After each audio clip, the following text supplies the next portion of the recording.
Hey y'all, so we got some much needed rain today. I think we got about an inch, which I am so excited about, but everything is looking pretty fresh and relatively clean back here. So I wanted to give you guys a little bit of an update after some of the yard work that I did yesterday and kind of give you guys an idea of where my head's at as far as the changes to the backyard landscape will go. So let's just turn around and take a look. All right, so just a little update after the rain. Everything's looking really fresh, so I thought I would go over some of the things that we've done back here thus far and give you guys a really good idea of what we're thinking back here in the back as far as changing the landscape as far as larger specimen plants. So you can see up here, we still need to get that new electrical panel painted. That's been on our to-do list. We just haven't quite gotten it done yet. And the plants on the porch are filling in really nicely. I'm happy with the colors there. You can see over here that I still have the pretty in pink bishop's hat that I intended to plant in the front, but I actually think I might be popping them in here because I'm starting to get an idea of what I really want to do back here in this space. So I'm thinking, those are good shade plants, so I'm thinking that I'll pop them in back here. And then here is a look at the window box after I switched out the hostas. It's looking really good. I'm hoping that this rain will help accelerate some growth and fill in some of those voids that are there in the window box right now. And here is one of the boxwoods and the hostas that we had removed from the window box. And here is the other one right here. So those are doing really well after being transplanted. The countertop folks are still here. And got a lot of the boxwoods trimmed up and they're looking really, really good. I didn't get quite all of them trimmed up, but I got most of them trimmed up. The rain kind of kept me from finishing the rest of them. And then if you didn't see in the previous video, these are the Big Daddy and Dear Dolores hydrangeas that I ended up having to cut the stalks off of. So, which was a bummer because these are macrophylla and they do bloom on old wood, but they were kind of droopy the other day when I was pruning on them. And after all of this rain, they've really, really perked up. So hopefully, you know, in the next couple years, we'll get some blooms. We won't be getting any blooms this year, but sometimes it's just a chore that you got to do that you don't want to do. And then right here where you guys see these nandinas, I'm going to be switching out these nandinas with some Nellie Stevens hollies for no other reason than I'm just not a huge nandina fan. I really want some evergreen interest back there, and nandinas are really tough plants here for our Oklahoma climate, but I'm a really big fan of Nellie Stevens hollies, so I'll probably be putting 3 pretty large Nellie Stevens hollies back there. Those are one of the plants that we really invest in when we plant them because we like to keep them at a certain height, and so a certain height and a certain shape.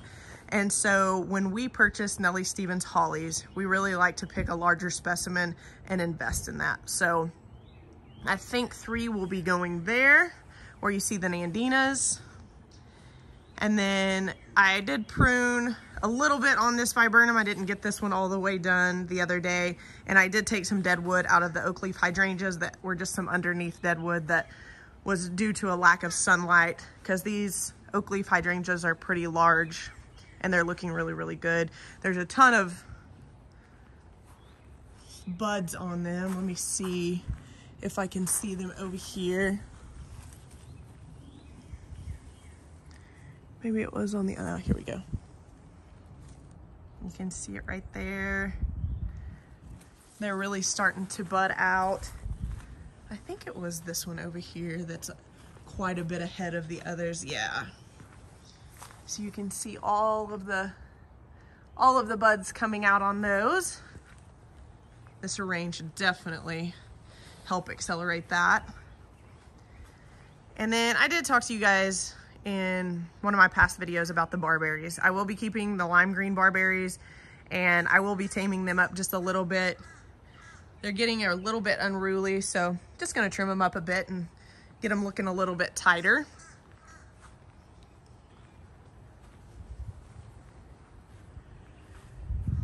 And here are 3 of the boxwoods that I pruned up the other day as well. Not as tight as I would like, but I pruned them pretty hard, so I didn't want to go too far.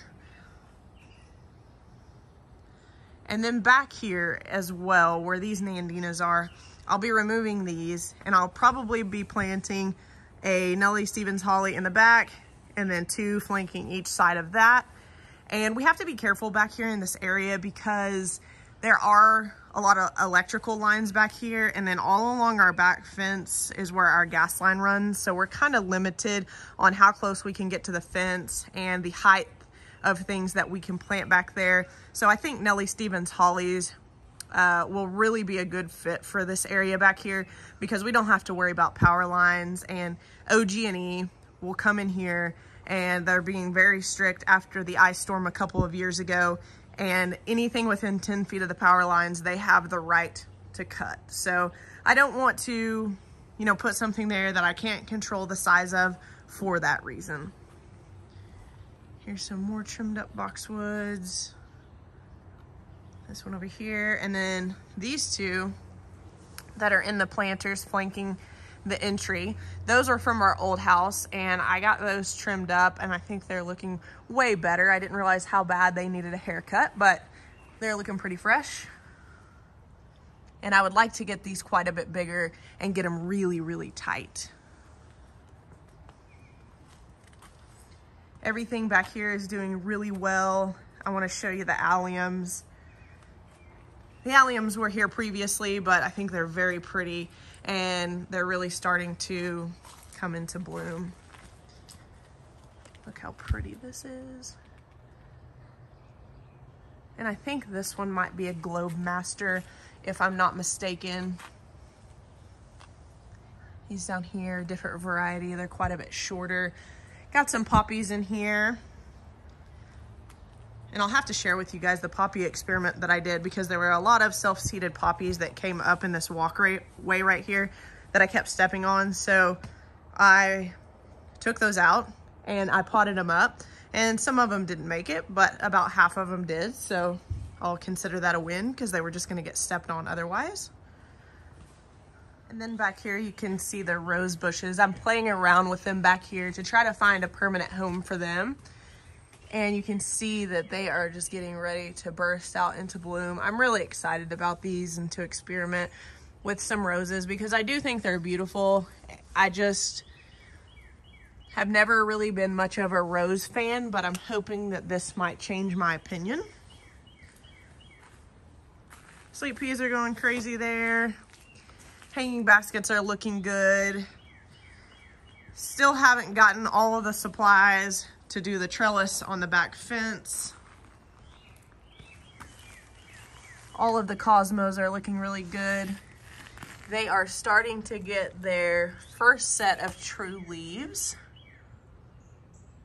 And once they get about 3 sets of true leaves, I will show you guys how I pinch them. Same for the zinnias. They're starting to get their first pair of real leaves as well. Baby's breath over here looking really good. Cornflowers. The anemones are looking good as well. Every single one of them is producing. Some of them you can't really see very well because they're quite a bit smaller, but all are producing but one.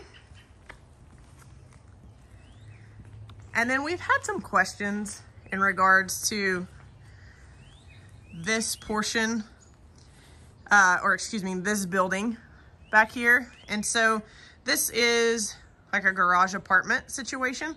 Quite a few people have asked, but this over here, we will be painting. That houses some of the gas lines for this building. We will be painting these shelves, that wall shelf here, and this pole, all the color of the trim, that darker color, not the color of the doors, but the darker color that's right there. And this gate will be going. This pole will be getting used for things other than what you see now. We're gonna get that pole painted as well. So we'll get everything a little bit more tidied up back here. But overall, pretty happy with how everything is looking back here.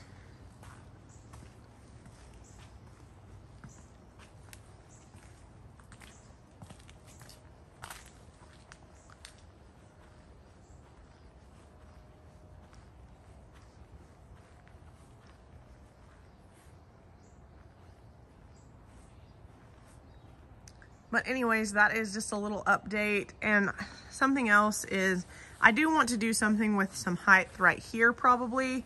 I'm not sure what that will be quite yet. This gets pretty good afternoon sun. This red bud does shade some of it, but I don't know what I want to do there. I want to do something fun, but I also don't want to attach a trellis or anything like that to the brick. And so we'll see. And I should have mentioned when I was back there that this arbor will be coming off as well. But yeah, I mean, I think everything's just looking really good. I just wanted to jump on here really quick and share with you guys kind of where my head was at as far as some of the more major landscaping projects that we're going to be doing back here. And then what, you know, once we get the Nellie Stevens hollies in, we'll be re-landscaping quite a few things here in the front of them as well. I will not be taking out the hydrangeas. I might relocate some of them, maybe. I'm not 100% sure, but those will not be going anywhere. But for me personally, I just kind of like a landscape that's a little bit staggered. So I think it would look really beautiful to have hollies here, something a little bit lower in front, and then to just gradually work my way down to the brick border here. And so I haven't fully decided on what those plants in front of the hollies will be, but I do know that that's where hollies will go in those two locations that I have shown you. And check this out. Getting close. I can see the pink if I can get it to focus. I'm starting to see some pink. And then this guy right here is a Cora Louise. I'm really excited about this. I'm really excited. And I got this, I actually ordered this offline at Home Depot because I thought the price on this was really good. This huge peony right here in this 3-gallon pot was $50. And while I know that is expensive, that is pretty cheap for this type of peony. So I was pretty excited about that. Or at least for us in our area, I wouldn't be able to find that at the local garden center. This exact variety in this size was $129. So just something to look for if you're looking for some peonies. Don't forget to check online with Home Depot and Lowe's. They have some things that they don't have here locally, at least for us. So anyways, guys, that's all I have. Thank you guys so much for watching. And I was also planning on potentially doing a video and a little history of our neighborhood. So you guys have seen me wear this hat a couple times. It's CHEH. It stands for Crown Heights and Edgemere Heights. That's our neighborhood. They're kind of conjoined. They're separated by a road. Crown Heights, which is our neighborhood, is historic preservation, and Edgemere Heights isn't historic preservation, but it's a little bit different style of houses that were built in like the 40s, so a little bit later than we were built here. But if you guys would be interested in that, I thought about doing a video kind of giving you a tour of our street and the houses on our street and a little bit of history of the neighborhood, and give you guys a rundown on the marathon that is coming up this Sunday. It's one of my favorite events in the neighborhood. That and Halloween are both my favorite events, but we do so many events here in the neighborhood. So if you guys are interested in getting to know a little bit more about Crown Heights and Edgemere Heights, let me know, because I'm happy to do a video on that and share that with you guys. But as for today, that's all I have. Thank you guys so much for watching. We'll catch you guys in the next video.